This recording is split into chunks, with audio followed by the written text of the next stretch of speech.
On a storm-soaked night in the Midwest, beneath skies torn by lightning and whispers of fear, Emily Carter bleeds in the ruins of her family's farmhouse, hunted for debts her father never owed.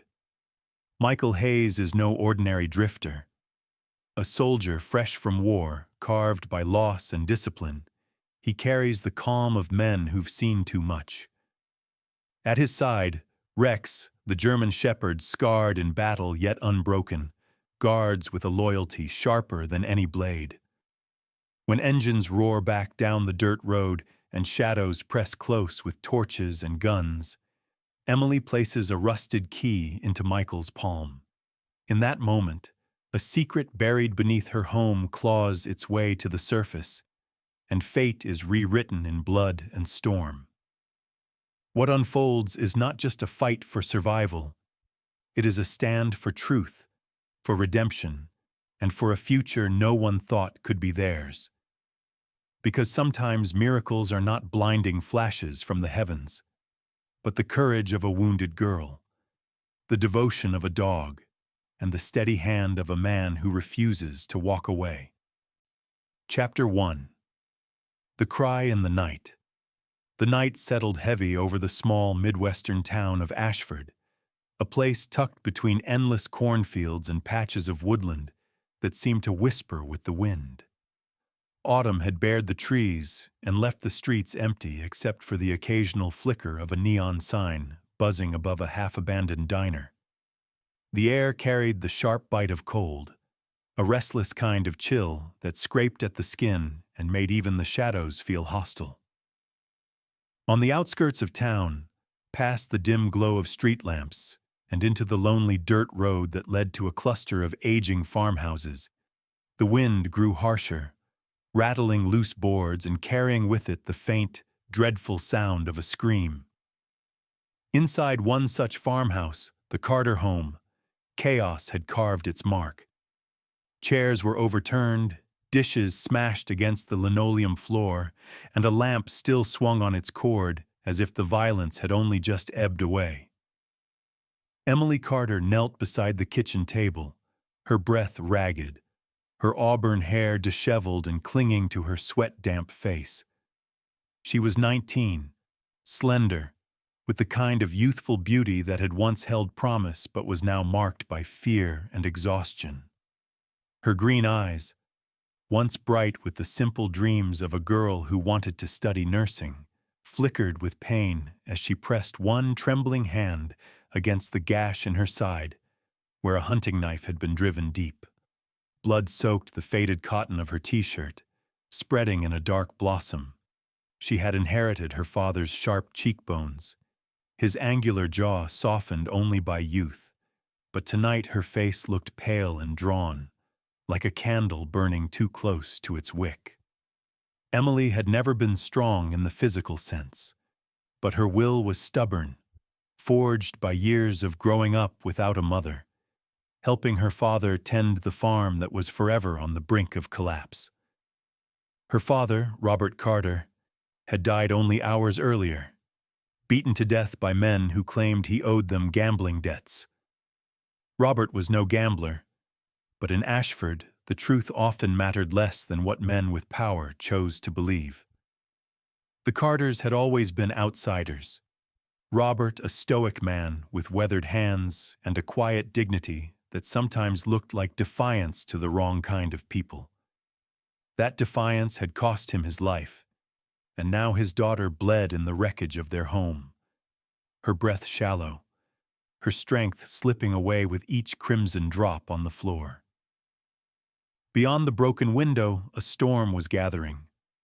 Dark clouds rolled across the sky, swallowing the moonlight, and the wind howled against the walls.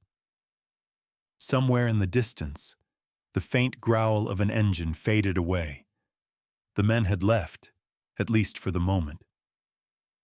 Emily clutched the edge of the table with her free hand, her knuckles white, her body swaying as if she might collapse at any second. "Please," she whispered into the emptiness, though there was no one left to hear her. Or so she thought. Half a mile down the road, Michael Hayes walked with a restless stride, the kind of walk that belonged to a man who hadn't yet learned how to slow down after leaving a war behind. He was 24, tall, with the lean, wiry build of someone who had carried too much weight across deserts halfway around the world. His hair was dark brown, cropped close in the military style, and his jaw bore the shadow of a beard he hadn't bothered to shave since coming home. His eyes, a stormy gray, held both caution and a certain weariness, the look of a man who had seen things no one should see at his age. Michael had served 2 tours overseas, and though he had returned in one piece physically, inside he carried scars no one could see. Memories of comrades lost, of nights filled with fire and noise. War had hardened him, but it had also left him adrift, searching for something to anchor him in a life that suddenly felt too quiet. At his side padded Rex, a 3-year-old German shepherd with a coat of sable and black, his ears pricked sharp against the wind. Rex had served alongside Michael in the army, trained as a K-9 unit for detection and protection. Loyal to the bone, Rex moved with a kind of silent readiness, his amber eyes scanning every shadow, every sound, as if the war had never ended for him either. He bore a faint scar across his muzzle, a reminder of shrapnel that had once nearly cost him his life. But like his handler, he had come home alive, carrying the instinct to guard and protect. To Michael, Rex was more than a dog. He was the last piece of his unit that survived, the only partner who never left his side. The wind carried something strange that night, a sound that made Michael stop in his tracks. At first it was faint, nearly drowned by the rustle of dead leaves, but then it came again, sharp and desperate. A cry.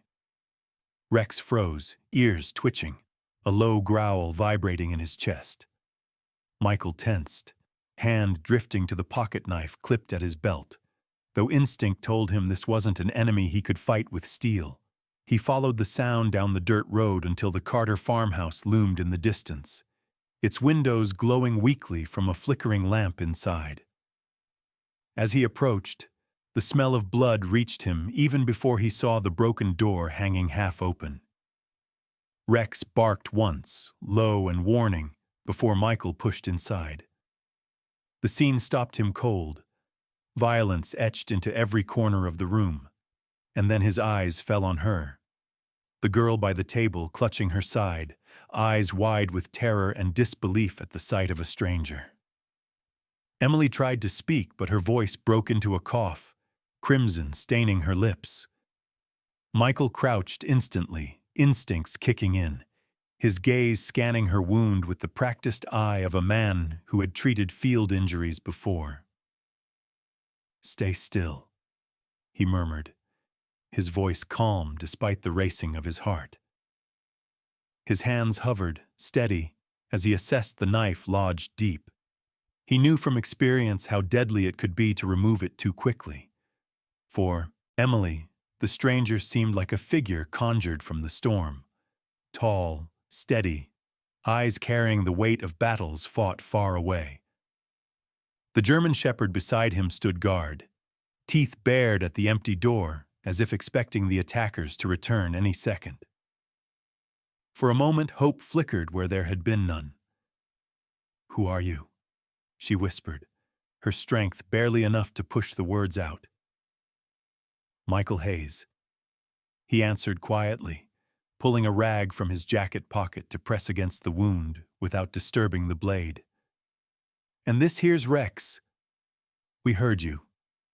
The sound of her father's name almost slipped from her lips, but grief and pain tangled it into a sob. She could barely comprehend the presence of this soldier, this stranger. But his eyes told her one thing clearly.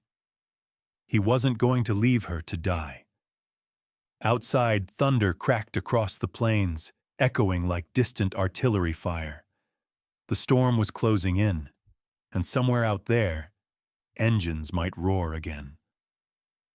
But inside the Carter farmhouse, in the wreckage of a family destroyed, a new thread of fate had been tied. The wounded girl who had lost everything, and the soldier with his loyal dog who had nothing left but the instinct to protect.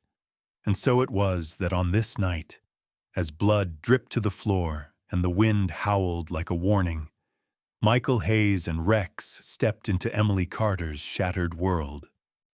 Chapter 2. The Secret of the House. The storm raged harder outside, thunder rolling like cannon fire across the flat plains, while inside the Carter farmhouse silence pressed down between the two figures crouched in the wreckage. Michael Hayes kept one steady hand against the rag he had pressed over the knife wound, his eyes darting from Emily's pale face to the doorway every few seconds. Rex sat near the entrance, hackles raised, the deep rumble of a growl vibrating in his chest, as though the dog knew the night had not finished dealing its blows. Emily's breathing came shallow, each inhale laced with pain, her lips dry and trembling. She tried to shift her weight, but the movement tore a whimper from her throat. "Don't," Michael said quickly, his voice firm yet low, the voice of someone who had given orders before in far worse conditions. "Stay still. Moving that blade could kill you faster." Emily forced her eyes open, meeting his steady gray stare. Up close, she could see the lines carved into his face despite his youth, small creases at the corners of his eyes, not from laughter, but from squinting into sandstorms and smoke. You can't pull it," she whispered, every word costing her strength. "If you do, I'll bleed out. Please don't." Her words cracked, but Michael nodded once, confirming her instincts matched his field experience. He had seen soldiers die on dusty roads overseas because someone panicked and ripped a piece of shrapnel out without thinking. Leaving it in meant pain, maybe infection, but it also meant a chance. He reached for a bottle on the counter, only to find the glass shattered and the contents long spilled into the floorboards. Whoever had torn through this house hadn't left much untouched. The smell of smoke lingered heavy in the air, mixed with the copper tang of blood and the faint, acrid stench of cheap cigarettes. The calling card of men who thought fear came best when wrapped in arrogance. Michael shifted his weight and scanned the ground. Boot prints smeared in mud and ash told their story across the linoleum. Heavy, square-toed boots. More than one man. At least 4, maybe 5. He bent lower, tracing a heel mark with his calloused fingers, the kind of small attention that had kept him alive in ambush zones abroad. "They'll come back," Emily said suddenly, her voice hoarse, almost too soft to hear over the groan of the wind outside. She coughed, and flecks of blood stained her chin. "They took my father, killed him. Said he owed them money from cards. But he didn't. He never did." Tears welled, cutting streaks through the grime on her face. Michael didn't answer at first, because there was nothing to say that could ease the sting of betrayal by men who preyed on the weak. He had seen warlords justify worse with thinner lies. "Listen," he said finally, crouching closer. "You hold on. Tell me what I need to know. Why come after you?" Emily's eyes fluttered, a battle between consciousness and the black void tugging at her. "Because," she swallowed hard, "because of the safe." Michael's gaze sharpened. "Safe?" "In the barn," she whispered, her voice a thread pulled tight. "Under the wooden floor. Father built it years ago. He told me, if anything ever happened, that I should never tell. But he's gone, and they'll come back for me because they didn't find it." Michael leaned back on his heels, the pieces falling into place, He had noticed the barn when he approached earlier, sagging under years of weather, its paint peeling into flakes of gray and white. A perfect place to hide something, if a man wanted to keep secrets buried with hay and dust. He studied Emily's face again. Even weakened, there was honesty in her words. Her eyes, green and fever-bright, held no deceit, only the raw edge of terror.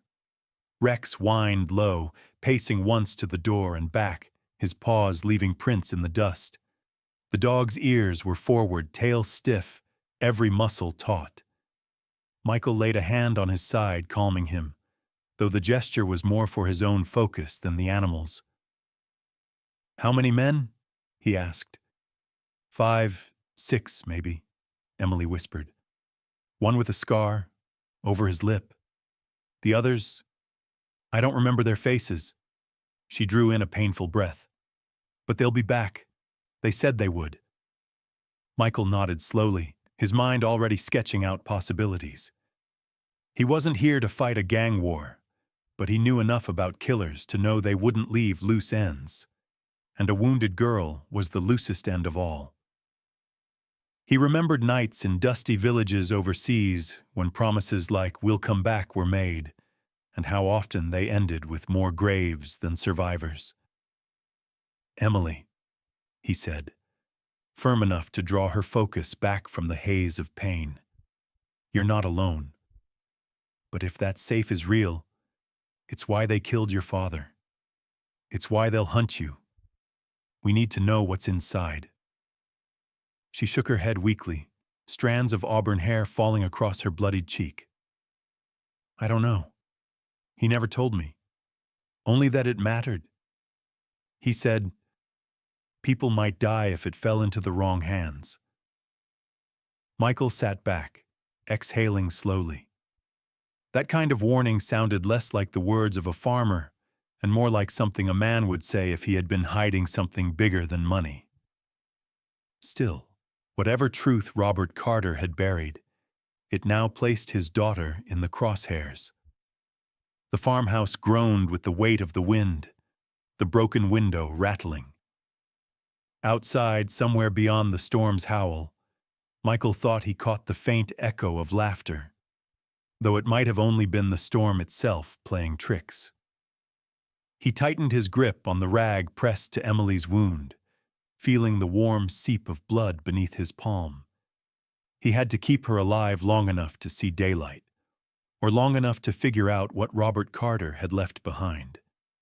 Emily's eyes closed briefly, then fluttered open again, stubbornness forcing her awake. "Don't let them find me," she murmured. "They'll kill me when they're done. They said so. They said they'd be back for me after him." Her voice broke on the word him, the memory of her father still too sharp. Michael gave a single, solemn nod. "Then they'll have to come through me first." Rex's growl deepened at the words, as if echoing his master's resolve. And in that ruined kitchen, under the flicker of a dying lamp, the secret of a hidden safe shifted the stakes. This wasn't just about saving a wounded girl anymore. It was about uncovering what was left behind and surviving long enough to keep it out of the hands of men who had already shown the depths of their cruelty. Chapter 3. The sound of hooves and darkness. The night outside had thickened into something almost viscous, a low, pressing dark that swallowed the weak glow of the farmhouse lamp and turned the world into shapes and menace. Far off at first, then growing nearer with an inevitability that tightened Michael's chest, came the thrum of engines. Heavy, deliberate. Not the rush of scared men, but the measured roar of people who expected victory. Headlights swept across the crooked barn, cutting the black into knife-edged slats of light. The first thing Michael noticed was the cadence. 3 trucks, tires throwing up gravel like a warning. The second was the laughter that rode on the engine noise, not light-hearted, but rough and theatrical. the kind that belongs to men who perform cruelty for sport. Rex's hackles rose in a hard ridge along his back. The German shepherd pressed himself against Michael's leg, low and coiled, a living anchor. Michael moved without theatrics, the soldier's muscle memory taking over. Check exits, cover the open sightlines, make the smallest footprints possible.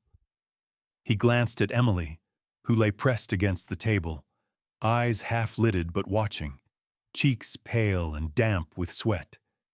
She still had that rag in her hand, the edge of it dark with blood. The storm's rain began to slap against the broken panes, as if the weather itself were trying to drown out the sounds of the men outside. Light washed the doorway then, a searching blade, and voices called, rough and orchestral, men using the storm as a curtain. Michael could make out shapes moving in the wash of the headlights, big silhouettes with long coats and one figure who favored swagger over caution, leading from the front. That leader stepped into the light, and Michael's muscles went taut with recognition of the kind of predator who takes pleasure in lining up his prey. Callahan was broad-shouldered and taller than most men, maybe 38, with a face that wore the kind of small, ugly, grafted features polished by cruelty. A prominent nose banged crooked in some earlier scuffle, a thin vertical scar slicing through his left eyebrow, and a permanent hard set to his mouth that made him look like a man who enjoyed the sound of other people breaking. His hair was dark, slicked back from a forehead that glinted with sweat in the lamplight. There was stubble at his jaw that he never quite bothered to shave away, and his eyes were the kind of pale blue that held the polite, distant gleam of someone who believed rules applied to other people. He laughed then, a low sound that did not reach his eyes, and called out, "Carter girl, we done playing!" Behind him, two more men shifted, one bulkier and slow-eyed, the other quick and twitchy. They kept their hands near the undersides of their coats, where weapons rested like promises. Michael felt the old rhythms in his body: caution, patience, measurement. He did not stand in the doorway or go out to meet them. Instead, he moved to the sink, thumbed the tap until a thin stream of water hissed into an empty pan, and then used the metal to dampen a cloth he wrapped around his hand. He anchored himself near the table in a way that let him spring up and yet kept Emily between him and the door. His plan at the moment was simple: buy time, keep the girl alive, assess options. The soldier in him catalogued the facts. They had 3 vehicles, at least 5 attackers, loud and confident. They had already ransacked the house and would assume the safe had been found or would intensify the search. Taking Emily to a hospital, the rational choice in any normal world, was not possible now. She bled too much for a bumpy drive over gravel, and the lights on the trucks made any movement outside visible from half a mile. Fleeing would expose them and gift the attackers a moving target. Staying meant engagement. Staying meant risk. Rex circled once, then settled with one ear cocked, a quiet metronome of readiness. The dog's muzzle quivered when the light through the door stuttered as a torch swept past. Michael whispered, "Stay." The single-syllable command given so often in foreign fields, it tasted of sand, and the dog obeyed, though he did not stop his low throat rumble. In the doorway, Callahan's voice softened as if negotiating with an old acquaintance. "Open up, Carter. You give it up. Maybe we leave a few teeth." The whole sentence was a lie. Callahan never left teeth or dignity intact. Michael's jaw tightened. He could see the way Callahan's boot settled on the step, the way his hand hovered near something bulky beneath his coat, a shotgun barrel maybe, or the thick handle of a baton. The man exuded the confidence of one who believes rules bend when he says so. Inside, Michael worked quickly. He tore strips of clean cloth from a tablecloth he'd found in the cabinet and fashioned a tighter binding around Emily's midsection to slow the bleeding. Her breathing was a ragged whisper. She kept trying to speak and then stopping as pain took her breath away. "They'll break everything," she managed once, voice squeezed like lemon. "They'll tear up the barn, the floor, the safe." Her fingers fumbled at her pocket and produced the small metal object, cold from having been hidden long. Michael's hand closed around it reflexively. He felt the weight of responsibility sink into his bones like a new armor. The distant headlights rolled closer and then paused. Callahan's silhouette filled a rectangle of light, like a cartoon drawn in threat. Michael needed leverage, an edge, anything that would give them a window to move the girl, or at least buy a minute. He moved a chair against the door as a crude barricade, pulled down the curtains, and piled overturned furniture to complicate any entry. In the barn, he could hear muffled feet over the rain, the metallic clang of a crowbar being tested against old wood. The sounds were like a countdown. Michael thought about his options in terms of seconds and meters. He could try to bluff, declare Emily's death and bargain. He could attempt to subdue one man and hope the rest panicked. He could try something wilder, a feint that would draw them into a choke point. His mind flicked to the little key, gleaming in his palm. Whatever was under that floor might be worth a gamble. Worse, it might be the exact thing that made these men come back with electrified brutality. He stowed the key beneath his jacket where it lay flat against his chest, a small, cold heartbeat that reminded him of what they were protecting.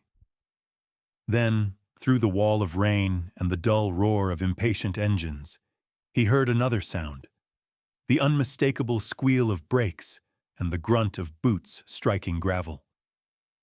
Callahan's voice had become sharper.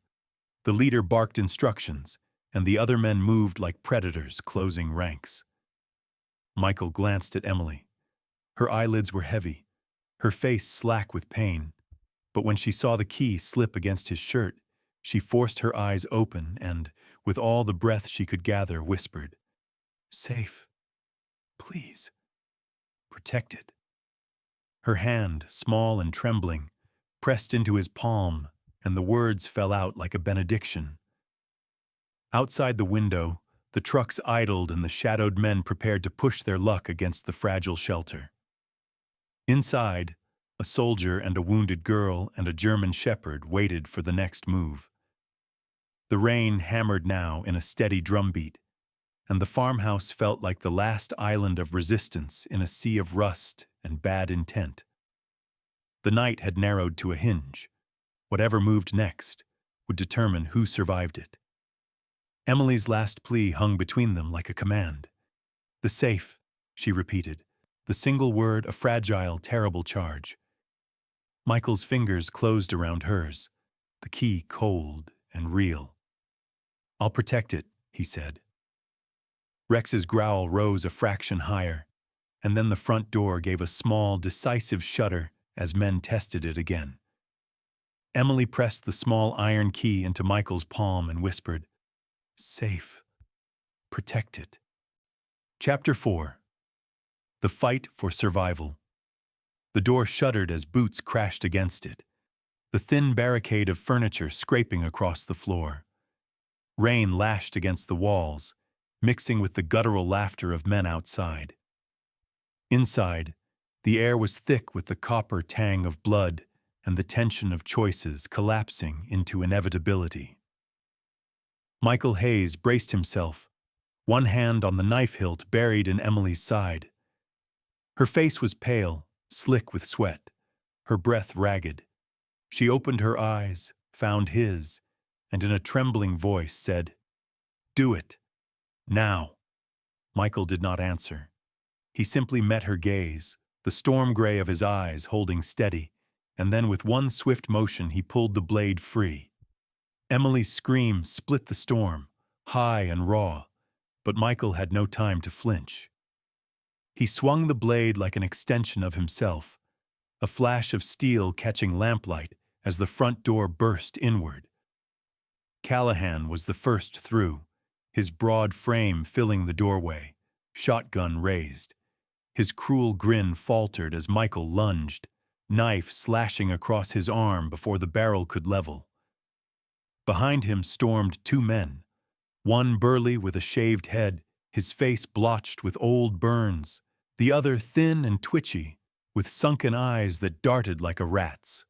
The thin one, Murphy, carried a pistol with a taped grip, his knuckles white as he aimed. The big one, called Briggs by the others, held a crowbar in one hand and swung it like he'd swung pipe in back-alley fights for years. Rex exploded into motion, a blur of fur and muscle, slamming into Briggs's leg with a growl that vibrated like thunder. The crowbar clattered as teeth sank into flesh, and the big man toppled, cursing. Murphy fired wildly, the crack of gunfire deafening in the small kitchen, plaster exploding from the wall. Michael drove his shoulder into Callahan's chest, knocking him back against the frame, and brought the knife up in a tight arc that caught the man's stubbled jaw, not deep enough to kill, but enough to stagger. Callahan roared, shoving back with the raw strength of a man used to breaking others. Emily collapsed against the table, clutched at her wound with trembling hands. Blood pulsed between her fingers, but her eyes stayed open, fixed on Michael and Rex with desperate intensity. She whispered something lost under the crash of storm and gunfire, her lips shaping only one word: safe. Michael's training took over. He ducked another wild shot from Murphy, grabbed a toppled chair, and hurled it into the man's chest. The pistol discharged again, the bullet burying itself in the ceiling. Rex released Briggs only long enough to snap his jaws around the man's wrist, twisting until bone cracked. Briggs screamed, his voice a jagged edge in the chaos. Callahan raised the shotgun again, blood running down his chin from the knife wound, his pale blue eyes blazing with fury. "Old man," he spat, though Michael was barely older than him. "You don't know who you're fighting." Michael tightened his grip on the knife, blood mixing with rain dripping from the broken ceiling. His voice was steady when he answered, "I know enough." The room erupted then. Callahan fired, the blast shredding the cabinet in a spray of splinters. Michael rolled low, came up fast, and drove the knife into Murphy's thigh, sending the twitchy man collapsing with a howl. Rex leapt again, a storm of muscle and teeth, tearing into Briggs's shoulder until the man's screams choked off into sobs. Callahan swung the shotgun butt like a club, catching Michael across the temple, stars bursting in his vision, but the soldier had survived worse. He twisted, drove the knife across Callahan's arm, and wrenched the shotgun free. For a moment, time froze. The thunder outside, the smell of blood and smoke, Emily's shallow breathing, and the barrel of the shotgun leveled at Callahan's chest. The leader's grin was gone, replaced by raw hate. "You think this ends here?" he snarled. "We already got what we came for." His words were a bluff. Michael knew it. The real prize lay hidden under the barn floor. He didn't answer. He simply pulled the trigger. The blast shook the small room. Callahan staggered, clutching at his chest as blood blossomed, and fell backward into the mud outside. The others, Briggs and Murphy, were broken, one bleeding from torn flesh, the other howling as he crawled away, leg useless. Rex stood braced over them, teeth bared, muzzle wet with blood, a silent executioner awaiting command. Michael wiped his mouth with the back of his hand, his head pounding from the blow, but his eyes clear. Emily's voice broke the silence that followed, weak but insistent. "The safe," she gasped. Don't let them. Her hand trembled toward Michael, fingers still slick with her own blood. Michael dropped the shotgun, crossed to her, and gripped her shoulder gently. "They won't," he said. He looked at Rex, who stood panting, fur bristled but eyes sharp, and felt the weight of the iron key beneath his jacket. The storm outside had not eased, but for the moment, inside the Carter farmhouse, the fight was over. A bloody reprieve carved out by knife, teeth, and grit. Chapter 5. The Cellar and a New Beginning. The farmhouse was silent except for the hiss of rain through broken windows and the occasional moan of wind pressing against the damaged frame. Gunpowder still hung in the air, acrid and heavy, mingling with the iron scent of blood. Michael Hayes leaned against the wall, chest heaving, sweat and blood streaking down his temple from the shotgun strike.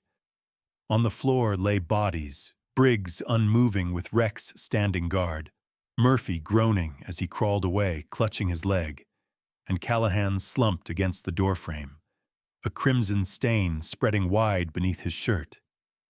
His pale eyes were dimming, but the hate inside them had not burned out. Callahan tried to speak, his voice rasping like sandpaper. It wasn't supposed to end like this. He coughed, blood bubbling at his lips.